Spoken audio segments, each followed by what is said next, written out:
When I was 50 and hospitalized with cancer, I discovered that our passbook had vanished. At the bank, I learned that every year a huge sum had been transferred out. Ethan had been sending the money to his first love, Mia. I then tried to mortgage our house, only to find that even the deed had been put under Mia's name. When I confronted him, he stayed calm and said, "I already married you. What more do you want? You're just too greedy." Staring at the cold, indifferent man in front of me, I gave a bitter smile. This was the man I had clung to with everything I had. Back then, I poured all my savings into his business and helped him become the first 10,000 yuan household in our village. Because he didn't want children, I stayed childless for life. Yet in the end, he used my savings to support Mia and their child, while I, with no money left for treatment, died full of resentment. When I opened my eyes again, I was back on the day I gave him the fountain pen. Someone shoved me hard, and I nearly fell. Ethan's voice rang in my ears. "Emily, I told you I don't like you. Stop giving me things. I don't want people to misunderstand our relationship. You trail after me all day. Don't you even know what modesty and self-respect are?" Steadying myself, I saw Ethan in his 20s. Washed-out old clothes, several big patches on his pants. Nothing like the suited man I remembered. That's when I realized I'd been reborn. When I came back to my senses, I noticed the Shanghai brand fountain pen in my hand, the gift I'd bought to curry favor with him. Seeing me silent, his face turned impatient. Staring at the pen, he said, "I'll reluctantly accept this gift. I'll forgive you this time, but don't bother me again. Don't you get it?"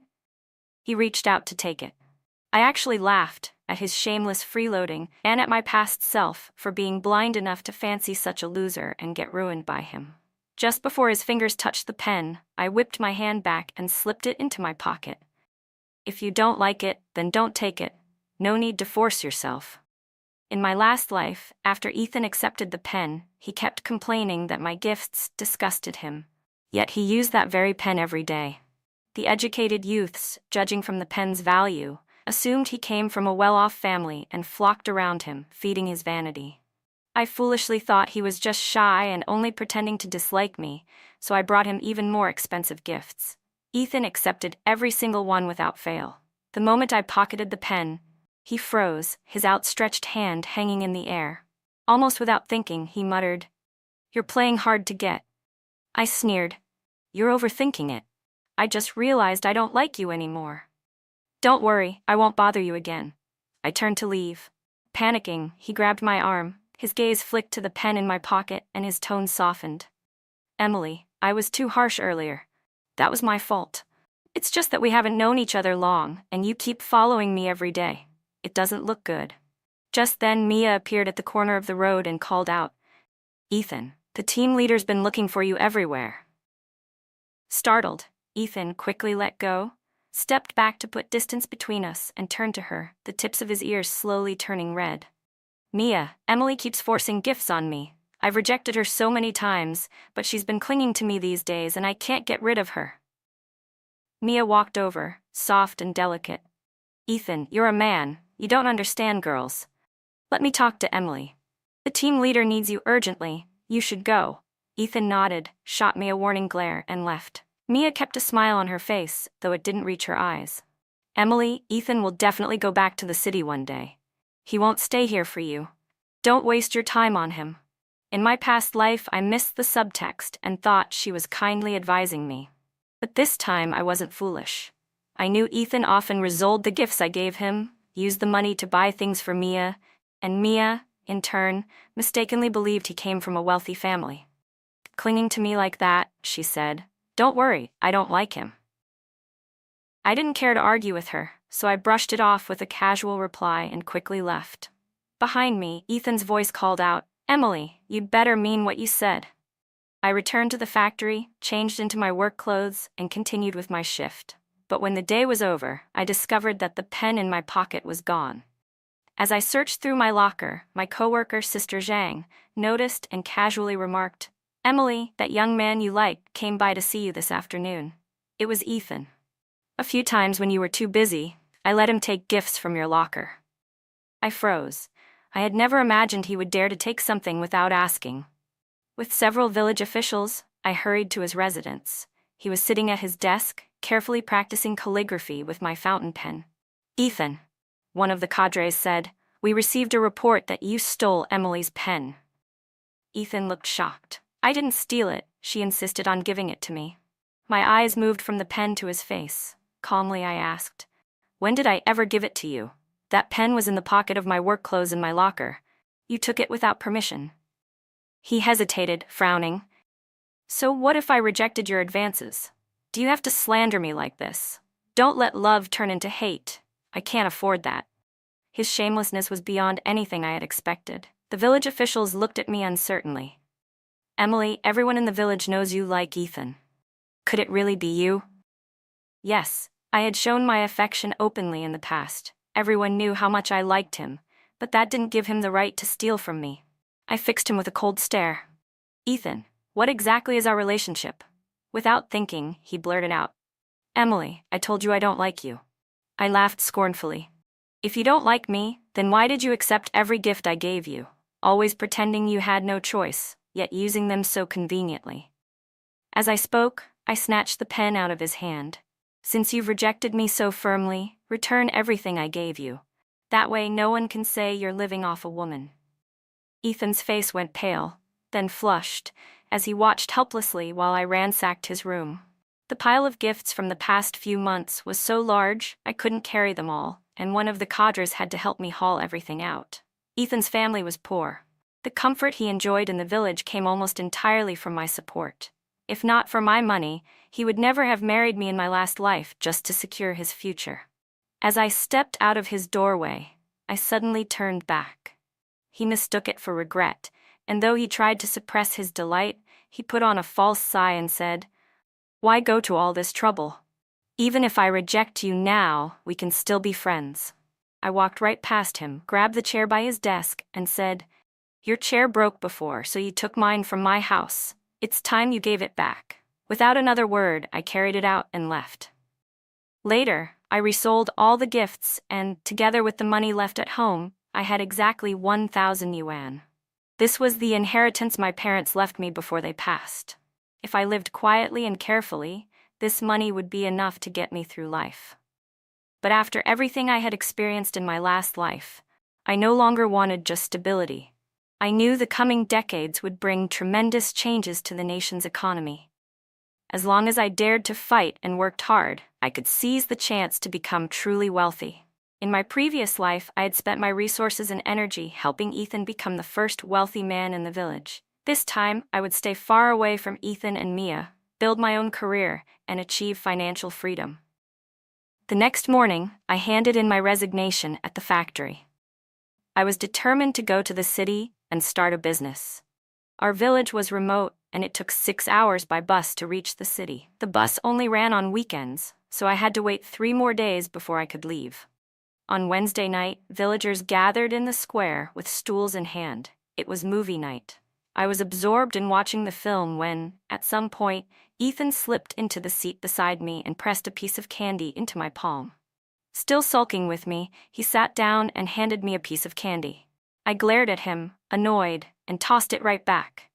"Comrade Ethan, we're not exactly close, are we? You'd better stay away from me. It wouldn't be good if Mia misunderstood." Ethan didn't get angry. Shamelessly, he leaned in again and said, "Emily, I know you're just throwing a tantrum. How about this? If you buy me a Phoenix brand bicycle, I'll consider being with you." A Phoenix bicycle cost nearly 200 yuan. Ethan assumed I was hopelessly in love with him and would never truly give up. He thought my rejection was just me acting spoiled, which gave him the confidence to open his lion's mouth and demand such a thing. In my past life, I had fallen for his coaxing and actually bought him that bicycle, but after I gave it to him, there was never a place for me on it. The seat on the back was always reserved for Mia. Remembering that, I suddenly raised my voice. "Comrade Ethan, I'm really not interested in you. Stop pestering me. If you want a bicycle so badly, earn the money yourself through your own labor, instead of scheming after a girl's money." My words rang out louder than the movie playing in the background, drawing the attention of everyone nearby. Ethan froze in place, red-faced and flustered. The next moment, spotting Mia in the crowd, he scrambled to save face and loudly snapped, Emily, stop talking nonsense. You're the one who's been chasing me. Everyone knows you've been clinging to me like a leech. Who said anything about you buying me a bicycle? You misheard. I said I was buying one myself, and that you weren't allowed to ride it. I laughed mockingly. Then I'll look forward to seeing this bicycle of yours. Around us, whispers rose. A Phoenix bicycle costs nearly 200 yuan. Ethan really must have some means. Didn't you hear? His family in the city is supposed to be wealthy. With his face turning darker and darker, I left with a smile. The next day, I rallied the villagers and led them to the educated youth quarters to see Ethan's new bicycle. Seeing us march over in such numbers, Ethan came out, his face green with panic. After racking his brains, he stammered out an excuse. I thought it over all night and decided not to buy a bicycle.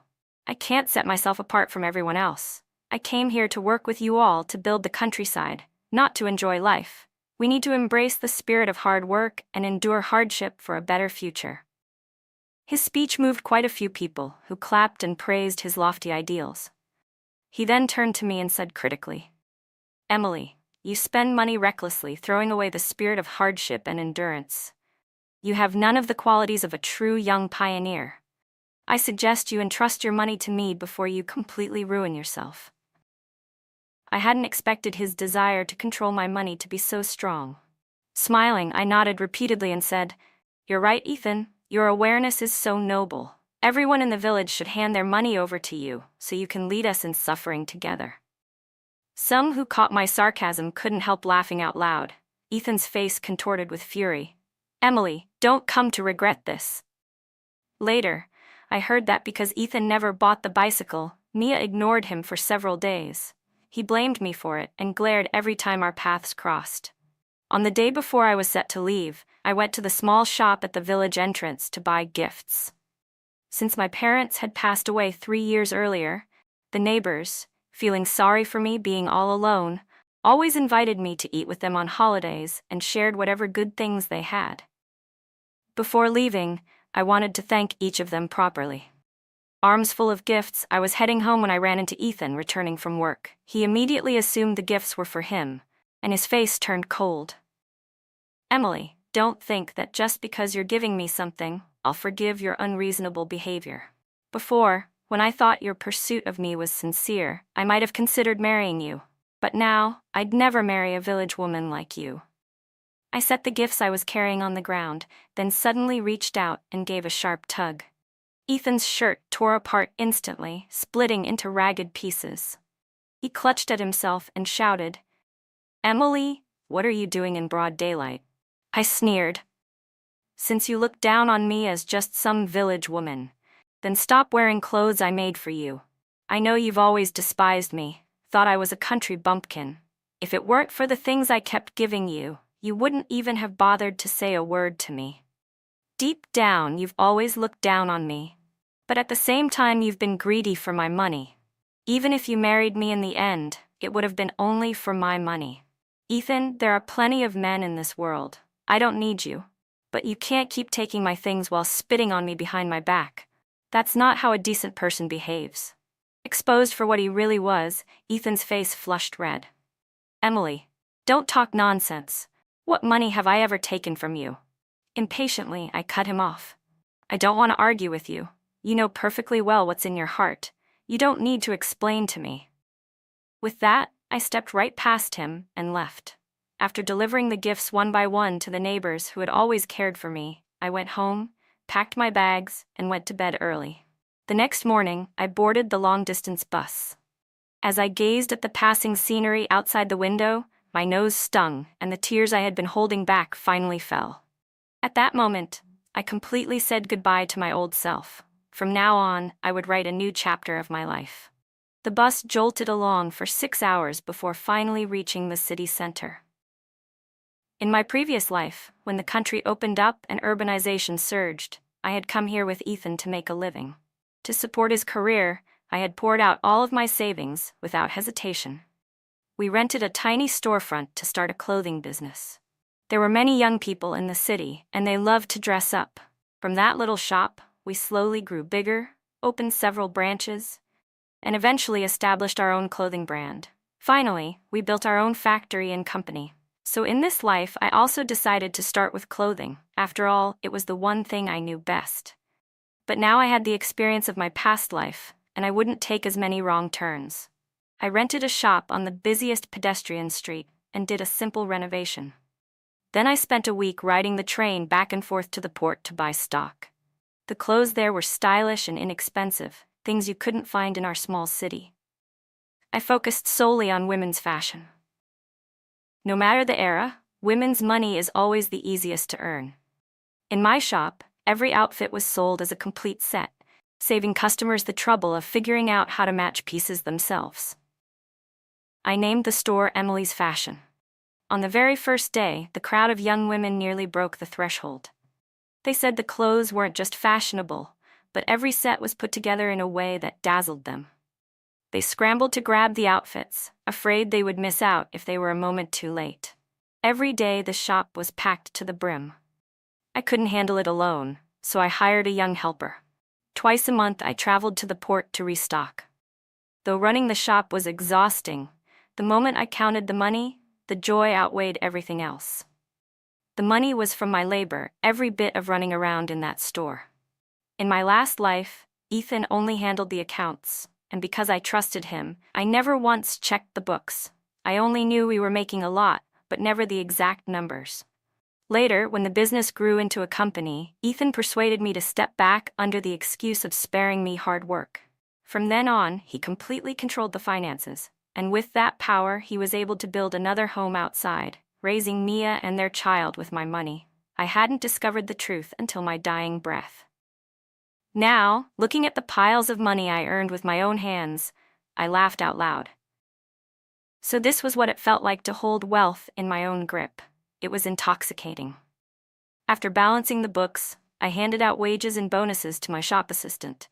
She was so excited she thanked me 5 times in a row. 2 months later, after getting off the train with new stock and hauling it into the store, I was met with her bitter face. "Emily," she said with a frown, "a new clothing store just opened across the street. It's called Mia's Boutique. The prices there were half of mine, and even my regular customers were running to buy clothes from them." I set down the goods in my hands and went to the shop my assistant had mentioned. The moment I walked in, I saw the 2 people I least wanted to see, Ethan and Mia. When Ethan spotted me, his expression said it all.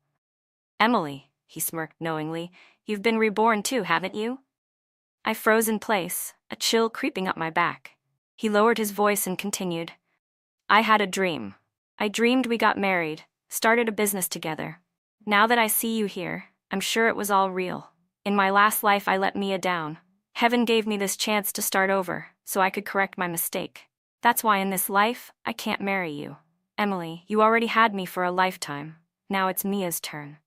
His shameless words actually made me laugh. "Do you think you're some great prize? That everyone's fighting over you? In my last life, you ruined me. Do you think I'd still want to marry you again?"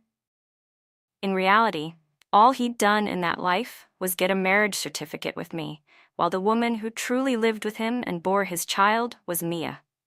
Every time he claimed to be traveling for work or attending a meeting, he was really at her home. I kept watch over an empty house for 30 long years.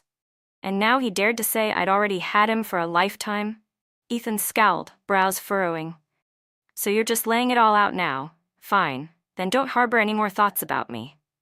Before I could retort, Mia pushed her way past the customers at the door and quickly clung to Ethan's arm like she was declaring her territory. She beamed. "Our Ethan really has a talent for business. In just 3 days we've already made several hundred. Soon we'll be a 10,000 yuan household." Ethan gazed at her dotingly. "It's thanks to you, Mia. You're amazing at finding these cheap, pretty clothes. We're going to dominate this whole street." "Cheap and pretty," I repeated inwardly, turning my head to look into their shop. But Mia immediately blocked my line of sight with her outstretched arms. "Emily, business should be fair competition. Don't think about stealing our ideas.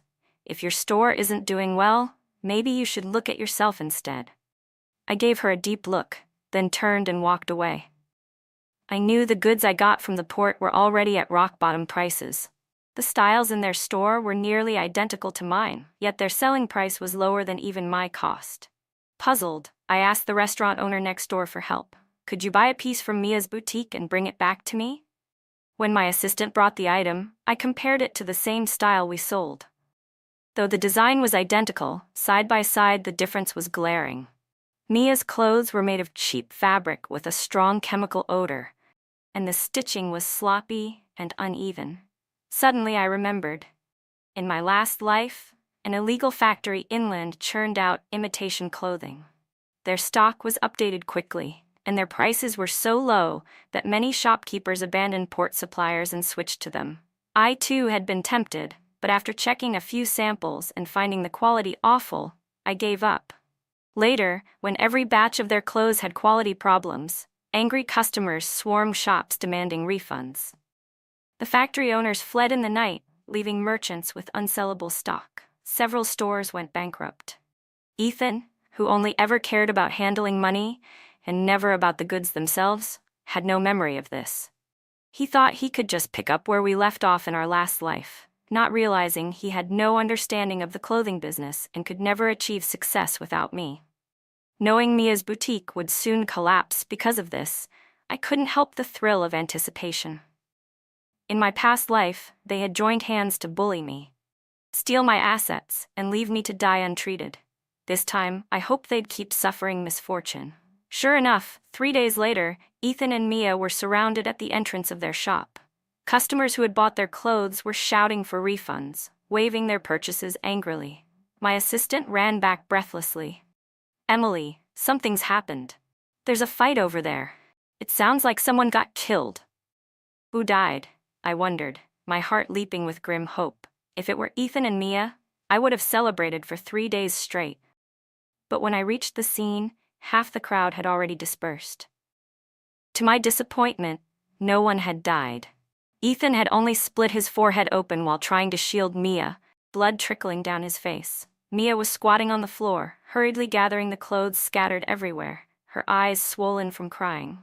Ethan sat with his head wrapped in gauze, sighing as he flipped through the account book. "Mia, where did you even get this stock? With quality like this, there's no way we can sell it. We still have 800 yuan worth in storage. Go return it." Mia's hands froze mid-motion. She lifted her pale face and said, "Ethan, while you were at the hospital, I went to look for that factory. They've already skipped town. They were swindlers. I can't find them anymore." Ethan shot to his feet, yanking her up roughly. His face turned dark. "Didn't you say that factory was reliable? You blew all our money on their goods. Tomorrow is repayment day, and the profit we just earned is gone. What do you expect me to use to pay back the loan?" It was the first time Ethan had truly lost his temper at her. But Mia wasn't having it. She tore his hand off, planted her fists on her hips, and shouted, "Don't dump all the blame on me. Didn't I ask your opinion before I bought the stock? My parents had already arranged a job for me at a state-owned factory, but you insisted on dragging me into this business. You promised we'd become a 10,000 yuan household in a year. If you hadn't been so bent on copying Emily and opening a clothing store, would any of this have happened? Now look, it's all ruined." Ethan clenched his fists, his chest heaving violently. After a long moment, he forced himself to calm down, pulled Mia into his arms, and coaxed her softly. All right. I was too impatient and said the wrong thing. Don't be angry, it's my fault.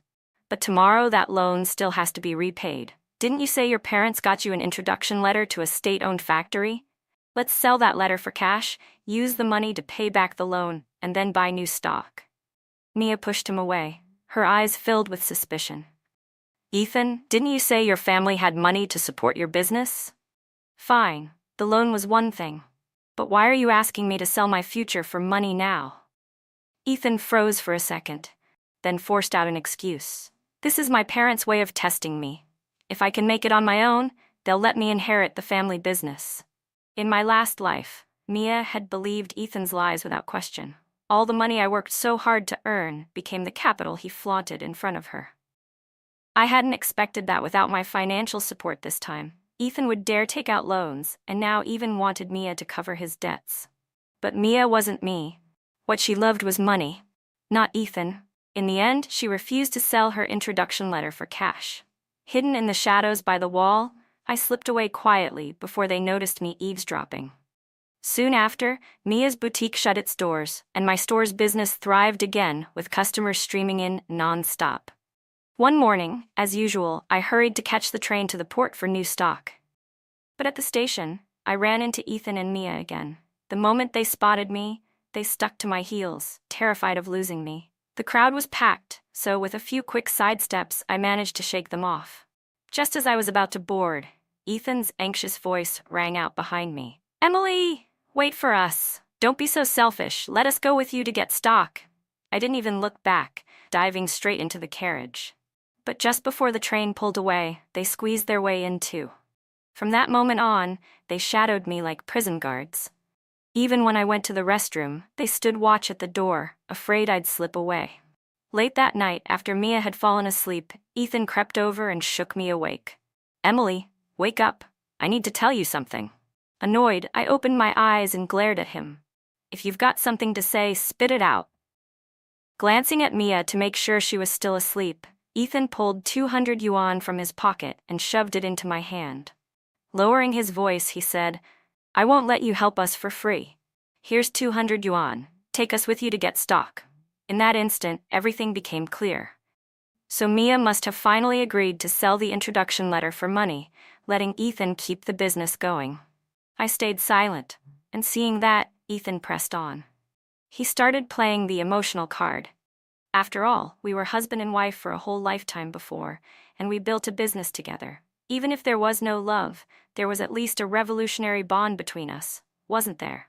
"Seeing you living so well now, I'm genuinely happy for you. I'm not asking for much. Just take us along to get stock, all right?" Seeing that he still wanted to go on, I waved a hand to cut him off. "Fine, I'll help you this once." Even if I refused, they'd find some way to stick with me. And besides, 200 yuan was no small sum. It was worth 10 months of wages. Who would turn away money like that? I tucked the bills into my pocket, crossed my arms, closed my eyes, and went back to sleep. Right now, conserving my strength was what mattered most. The real work would begin at the port. On the third morning, I led them to the port. I went about my usual routine, picking through stock, bargaining, and making purchases. They shadowed me, mimicking every move, and ended up buying nearly twice as much as I did. It was Mia's first time there, and everything she saw seemed novel.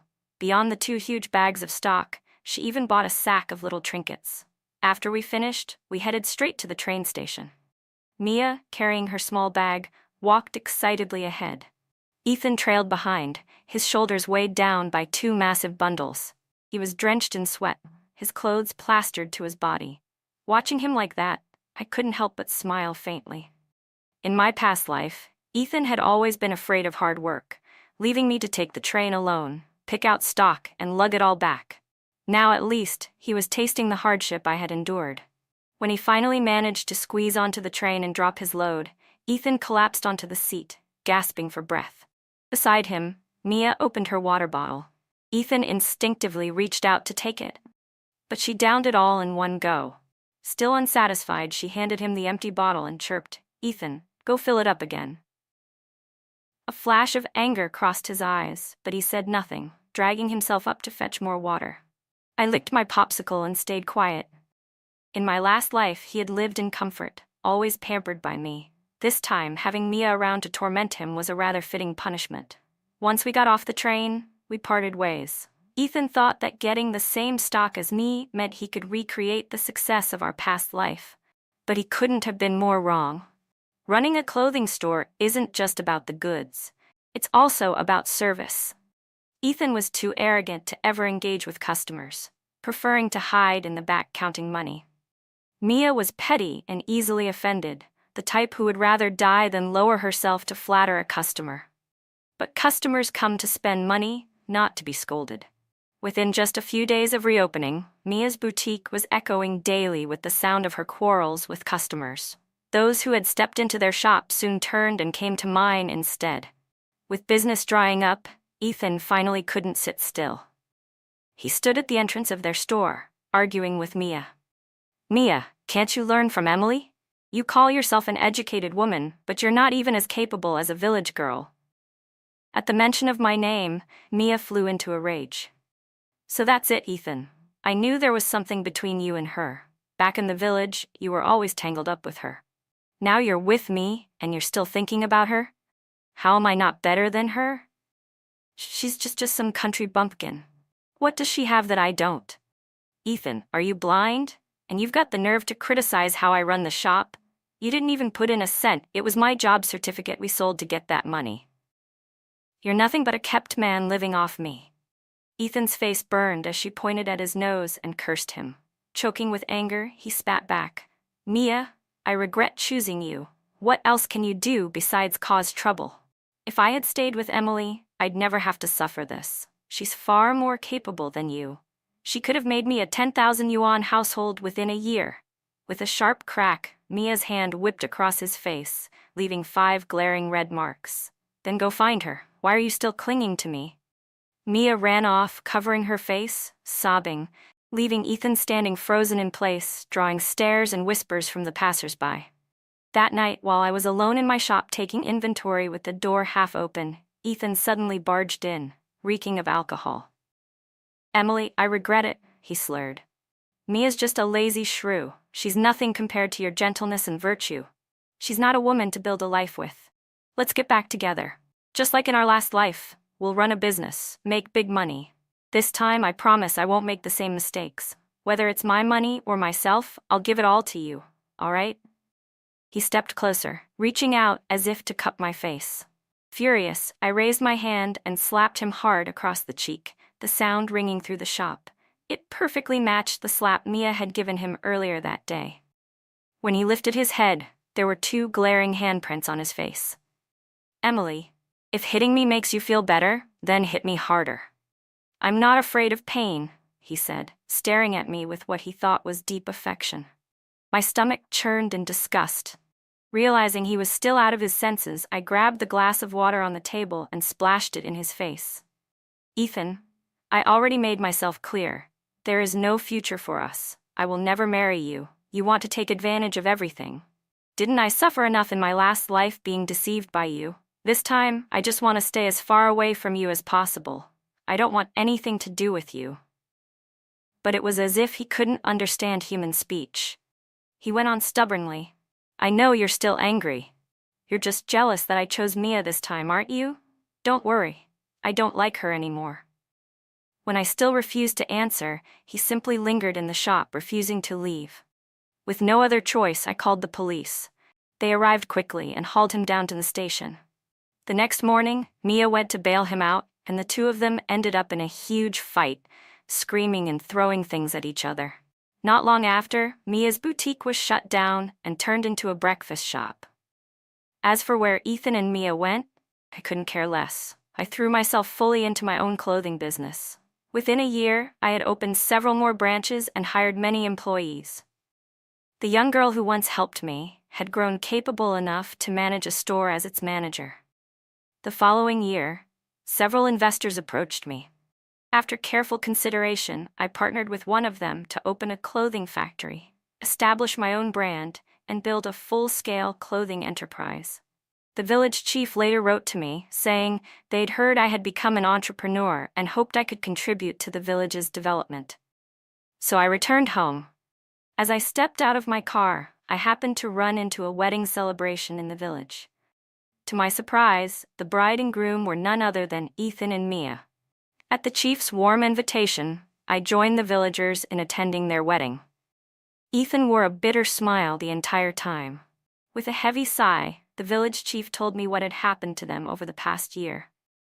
After failing in business in the city, Ethan had been introduced to a local job by one of the educated youths. He came back to the village.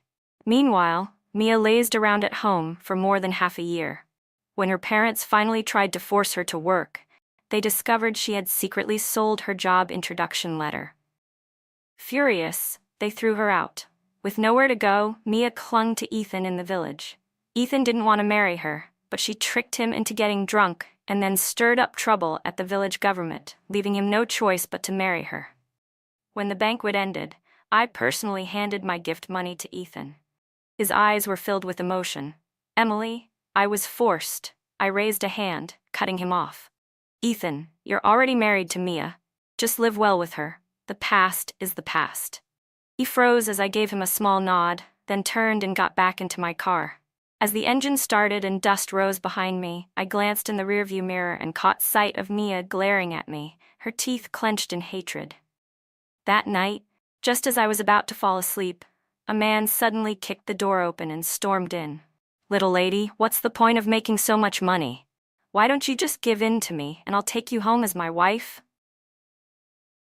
Under the moonlight, his face twisted into a lecherous grin as he threw himself on top of me, trying to force himself on me. Looking for death.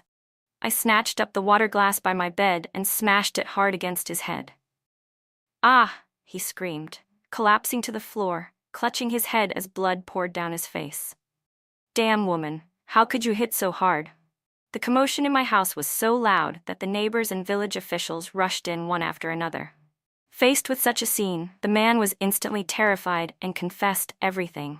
He admitted that Mia had given him 10 yuan to come and assault me, saying that if he ruined my reputation, he could marry me, and then my property would all belong to him in the future. The village chief and officials were furious. They feared I would withdraw my investment in the village. "Mia, hurry up and apologize." But Mia suddenly lost her mind and screamed, "Why should I apologize? She's the one seducing men everywhere. How could a woman earn so much money? She must be doing something shameful. If I were you, I wouldn't take her dirty investment. How can you sleep at night with that kind of money?" The village chief exploded and kicked Mia hard, knocking her to the ground. "You've gone mad." Later, Ethan arrived and dragged her away. Before leaving, he lowered his head and muttered several apologies to me. The chief looked at me with deep regret. "Boss Emily, we'll make sure you get a satisfactory explanation." I waved my hand. "Just handle it according to the rules. Don't worry, the investment will still go ahead as agreed in the contract." The next morning, I left the village. In the following 20 years, the economy developed rapidly. With the memories of my past life, I invested in many industries, and long ago surpassed the 10,000 yuan household benchmark, achieving true financial freedom. One day, villagers came to deliver me local specialties. In our chat, they mentioned Ethan and Mia.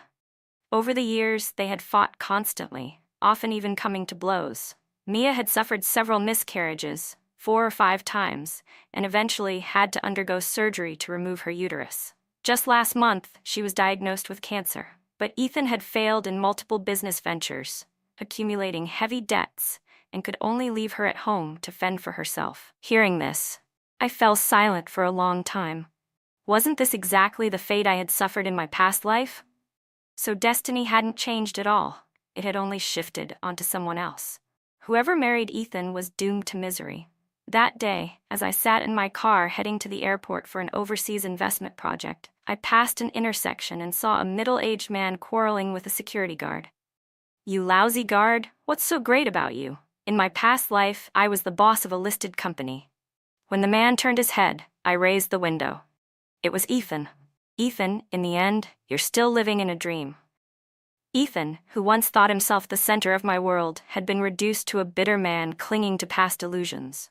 Mia, who schemed so ruthlessly, had paid the price of her choices. Their downfall was not my revenge, it was simply the inevitable result of the lives they chose to live.